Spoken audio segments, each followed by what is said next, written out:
নিজের চোখে দেখা। কিছুদিন আগে একটা জানাজা পড়িয়েছে, খোদার কসম করে বলছে 6:30 ইন্তেকাল করেছে। হসপিটালের বিল দেনে বালা নাই, 4-4টা সন্তান।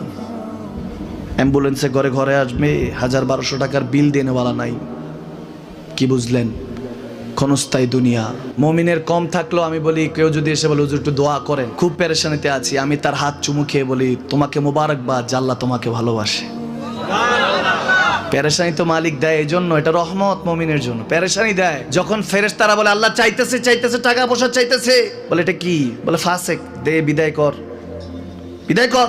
তার চাওয়া আছে, বিরক্ত লাগে, বিদায় কর, কি লাগে দে। আল্লাহ 10 কোটি দিয়েছে, 100 কোটি দিয়ে বিদায় কর। মুমিন যখন চাইতে থাকে আল্লাহ আমাকে কিছু লাগবে, যখন একটু করে চায় আমার মাটাকে সুস্থ করে দাও, বাবাটাকে আল্লাহ আমার স্ত্রীকে, আমার আমাকে একটু তৌফিক দাও, চাইতে থাকে মুমিন। আল্লাহ বলে যখন ফেরেশতারা দেখে মুমিন চাচ্ছে, দেরি করতে পারে না, তাড়াতাড়ি খাজানা নিয়ে দিতে নেবে, আল্লাহ বলে রাখোস না, এত তারা